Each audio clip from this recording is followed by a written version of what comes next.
Three, two, one. Welcome in Life in the Red podcast. I'm Chris. There's Parker. No Steve today, but we're going to muddle through somehow. It is Right. It's going to be it's going to be a difficult day. Be tough. We'll get through it though. It's 3:08 p.m. on April Fool's Day, April 1st, 2022. And this is no joke. Steve actually is not here. This is not some prank we're playing you guys, because we would not do that. So we're going to keep this one relatively shortish today. Probably we'll talk a little hoops. We'll talk a little football, spring game 1 week and 1 day away. Is that right?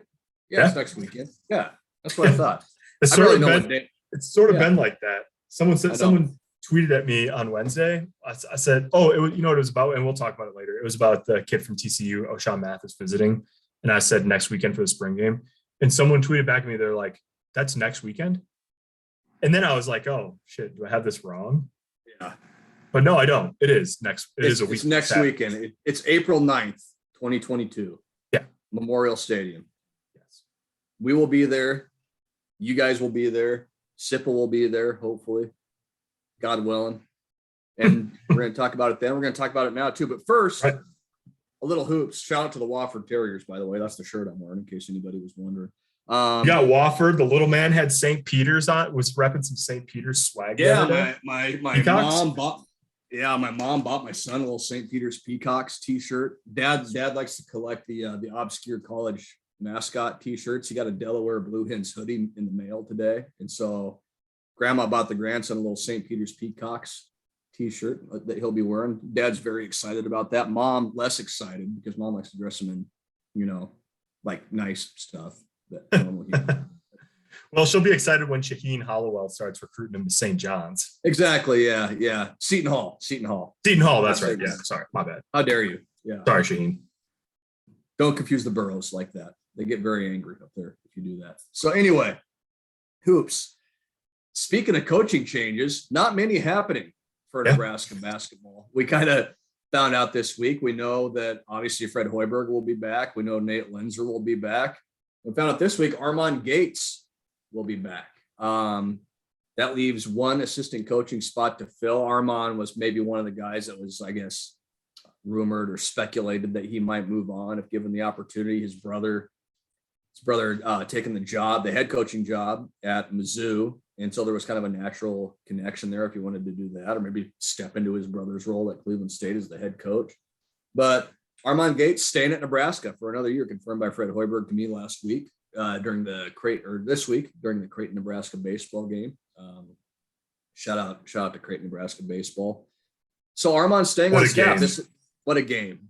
We'll talk a little baseball later, even though there's not much to talk about. Anyway, so yeah, Armand, it's kind of like Armand's third go round almost. Yeah. He coached for Tim Miles, then he stayed on when Fred Hoiberg came to Lincoln with Matt Abdelmassi and Bobby Lutz and Doc Sadler and the whole crew. And now he's staying here again as the team and the coaching staff and the structure of everything gets a makeover. So it's interesting to me. I think it's good. I think I come down on it's good that he's staying, and here's why.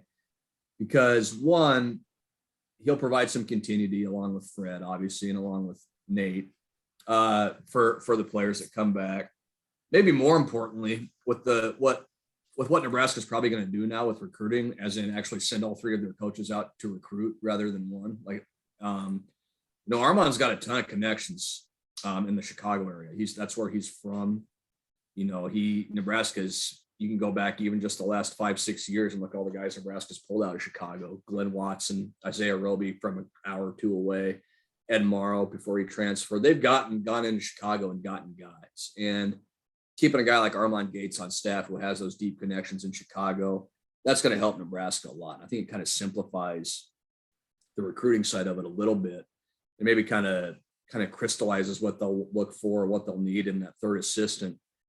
From a recruiting standpoint, anyway, you've got Nate Linzer, who's kind of handled the in-state stuff the last couple months. They've just recently had Cale Jacobson from Ashland Greenwood in on a visit, offered him a preferred walk-on spot. You've got Armand Gates, who can kind of handle the Chicago area, Midwest area.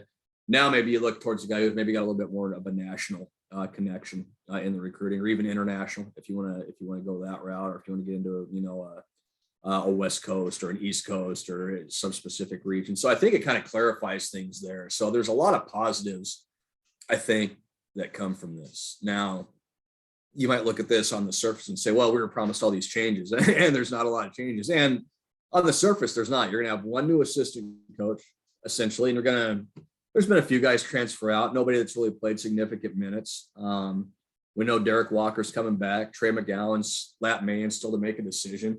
So you're looking at maybe at most, maybe one or two more transfers coming in, depending on what those guys do.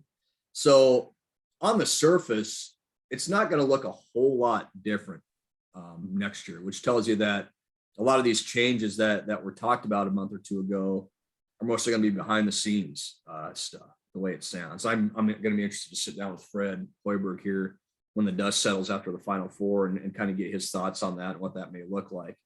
So, yeah, Armand Gates staying. I think, like I say, I think it's good for Nebraska. He's a guy that really relates well to the players. I think this is going to give him a chance to actually show what he can do more as a coach than maybe he has the previous couple of years. That's what I find so interesting is, like, I think that it's fascinating to me that at the end of the day, what is the biggest change and really the thrust of the change that Fred Hoiberg's making in his program is essentially Matt Abdelmassih, right? And the way that Matt's role structured and had an effect on what everybody else on the staff did. I mean, I've heard some people say or ask, like, how can Armand be that good of a recruiter if he hasn't gotten any players since he's been at Nebraska? And it's like, well, you could be a great shooter, but if you're never asked to shoot the ball, like, how's anyone going to know? And that's sort of like, that seems to be, you know more about this than I do, Baz, but that seems to be, it just was how they were structured. Like, yeah, it was. Did essentially all of the recruiting. And so I think even though it's just the one guy, and obviously Doc had a big impact on the program, even though he wasn't an on-floor coach last year.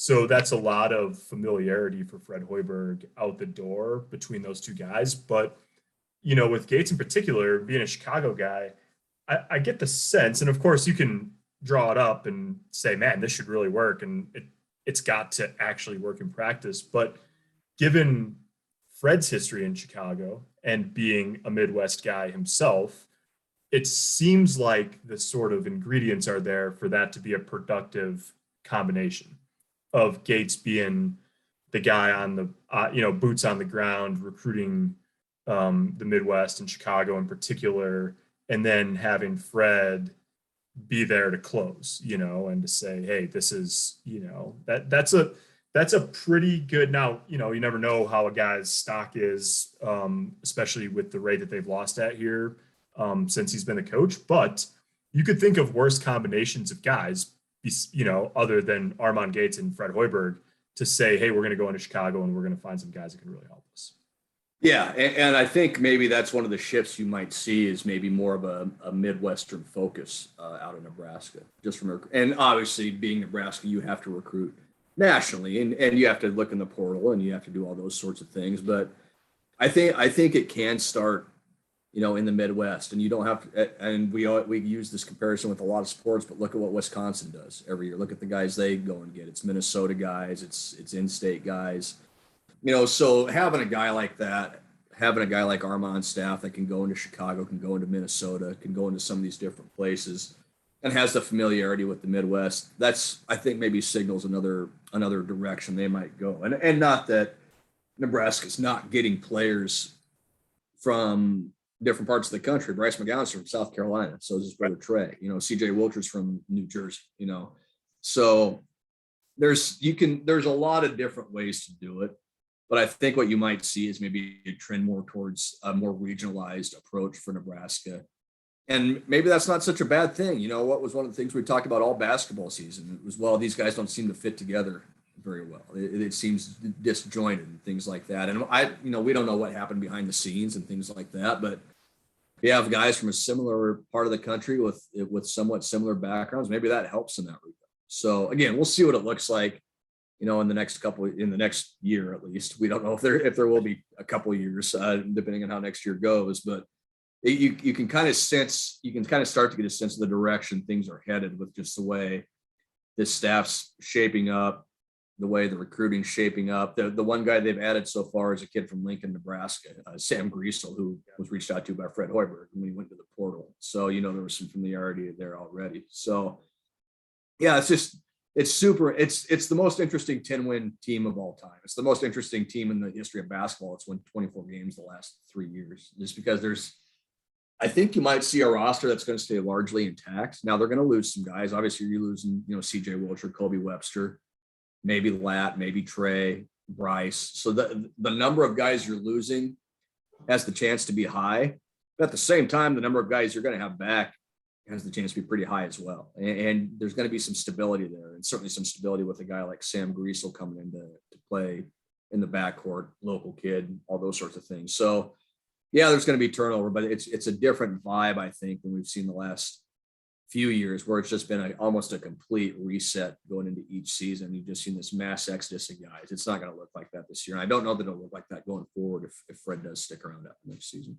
So before, let's talk a little bit about the roster, but before that, so there is the one spot to fill. So Baz, if you had to check all the boxes, like what is Fred looking for to fill that one staff spot? Like, what does he need out of that coach that would be coming in?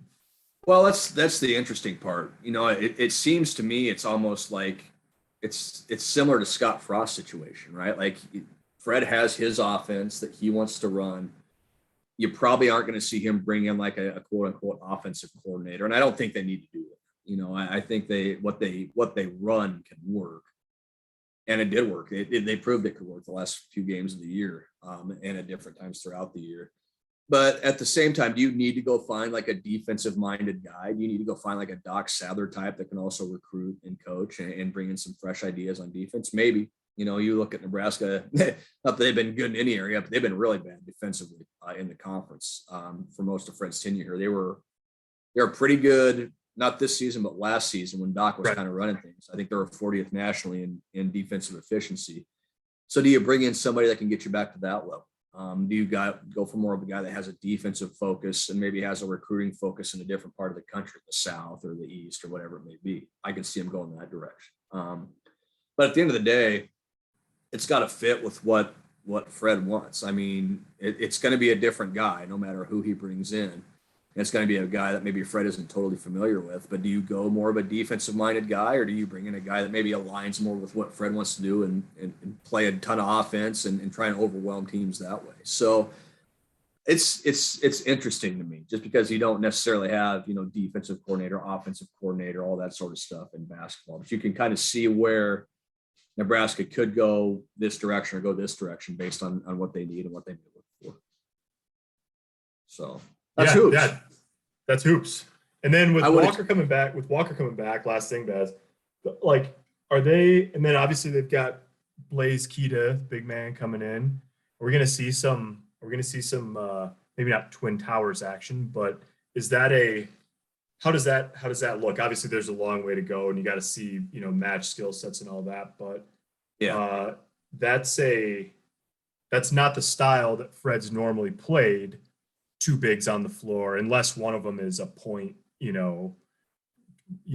forward type, which neither, as far as I can tell, those guys are. So neither Blaze nor Derek will be bringing the ball up. bringing the ball up the floor. So that sort of sets up the next iteration of interesting challenges for the offseason, right? Is figuring out how to get the most out of who was probably your steadiest player in Derek Walker, coming back now for a 6th year. Get more rebounding out, and some post presence out of Blaze, and still play the way that you want to play. Yeah, we can throw Wilhelm Breidenbach into this too. Sure. Let's not forget about him. And a lot of this is going to depend on his recovery going through the summer and things like that. But you're talking, Wilhelm's 6'10", kid is 6'11", I believe, listed 6'11".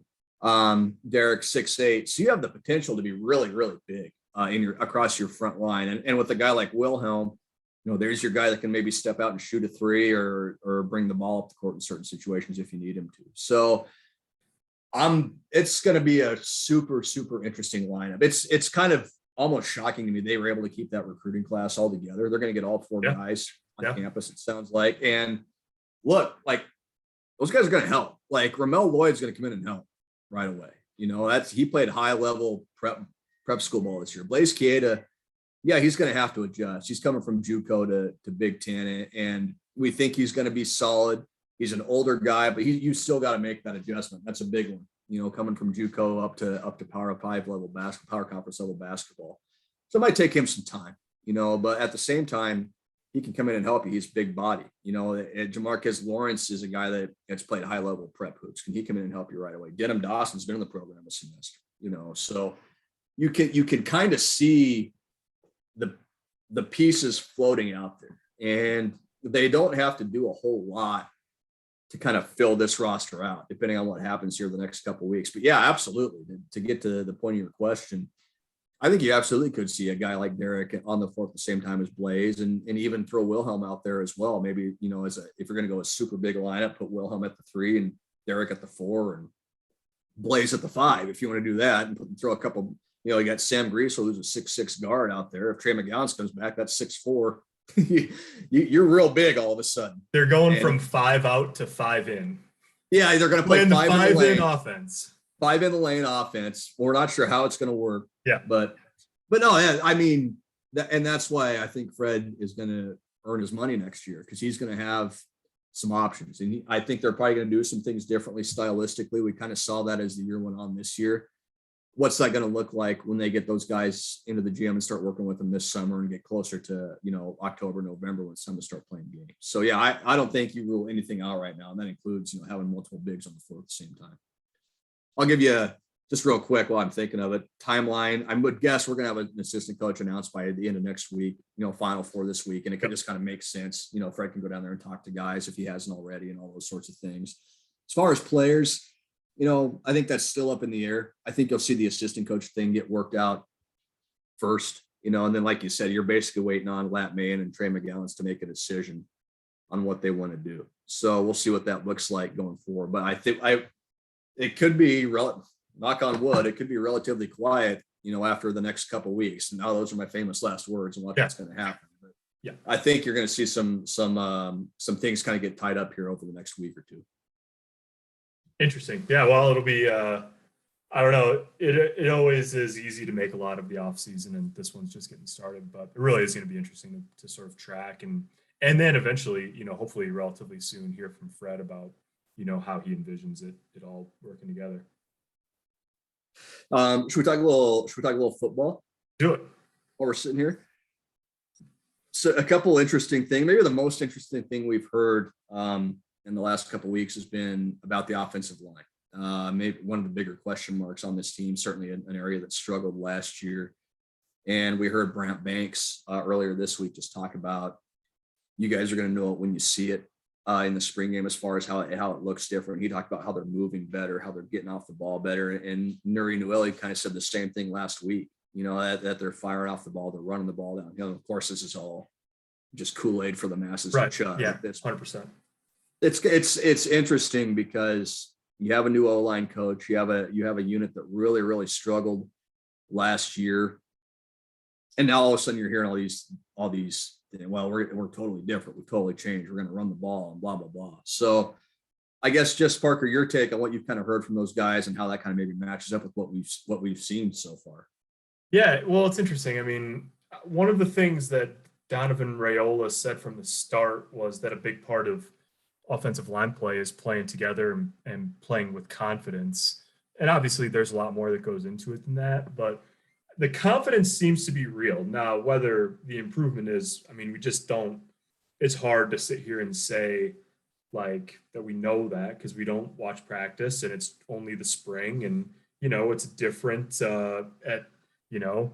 it's different going against those guys, Colton Feist and Ty Robinson in practice than it is against playing Wisconsin in, November, or Iowa in November, or whatever. So there's a lot, there's a long way to go. There's a lot to figure out and sort out, and they're going to get more guys back healthy, Prohaska and Corcoran, and figure out a top 5, and they might add another guy from the portal and all of that. But I just think it's, all we can do is go off of what they say, and the players seem to be really enjoying what it looks like and how it feels so far in spring. And so that, to me, like, the two of the biggest questions on the roster, even with the changeover at quarterback and new guys at running back and receiver and all of that, like the trenches are really what this offseason is about to me. Because actually both coaches turned over with Tony Tuioti leaving in addition to Greg Austin being fired, but it's really about the succession plan on the defensive line, especially interior on defense. And it's about a lot of new stuff on offense, even though most of the guys are the same. So they're sort of like inverse pictures, but they're both huge question marks. And I don't know. We'll see it, I guess, a week from Saturday, but moreover this fall. But yeah, I find that's sort of the key. I mean, it's certainly among the most important things. And so I don't know if you can take a whole lot from what is said on a Wednesday in late March or early April, but I think you can take that those guys feel good about what it looks like at this point. Yeah. I use the word fascinating a lot, but it's a new coach who when he's in front of the media doesn't say a whole lot, and that's fine. But you talk to those guys that are being coached by him, and it's like he's a dude like behind the scenes, like they really seem to love him, and he really seems to have infused some different energy into what they're doing. So will we be able to tell a lot from the spring game? No. Like you said, there's so many injuries there. So many questions on both sides, both offensive line and defensive line. That's going to be hard to tell until you get into it, in the next few months when you get into August, September, that sort of thing. So yeah, you're right though. It's just really interesting to see what these guys are saying right now and kind of how they feel about the whole thing.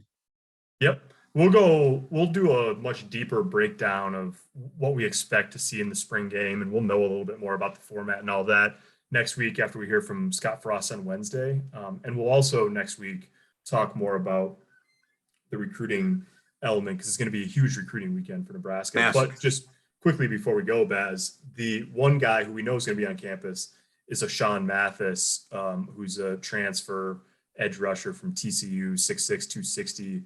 And he's a really productive player. He had 9 sacks in 2020, played well last year as well. I think he had 4.5, 14 tackles for loss in 2020. And he's a guy that started 34 games for the Horned Frogs. Now, it's going to be tough to get him. Nebraska is definitely in the mix along with Texas. But he's just he's going to be probably one of the only guys who's taken an official visit and maybe one of the only transfer guys on campus. But big to just get him here, and Nebraska has got a chance between its coaching staff and the NIL operation to make a really strong pitch to him. What would you put Nebraska's odds of landing O'Shawn at right now? That's a good question. It depends a little bit on what he's looking for. The opportunity to play, obviously, it's here, and I think Nebraska Texas is ramping up its NIL operation, and obviously they've got the collective of donors down there. But I'm guessing that Nebraska can offer a lot in that regard. And in fact, O'Shawn Mathis took note on Twitter a couple weeks ago. I think it was Sam McEwen from the World Herald tweeted out what Casey Thompson said about Nebraska being a lot further ahead than Texas in NIL, and that piqued O'Shawn Mathis's attention on Twitter. I mean, hard to read too much into a single tweet, but it's going to be part of the recruiting equation going forward.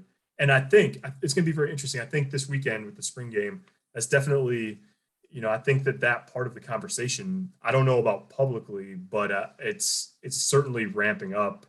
And I think it's a bigger part of the pitch or at least as big a part of the pitch as it's ever been going forward for Nebraska. Could be maybe one of the first real big names that Nebraska, if they pull this off, is able to land with the NIL stuff. Casey Thompson also being among that group too. So it's something to watch for sure. Well, let's kind of mostly wrap it up for this week.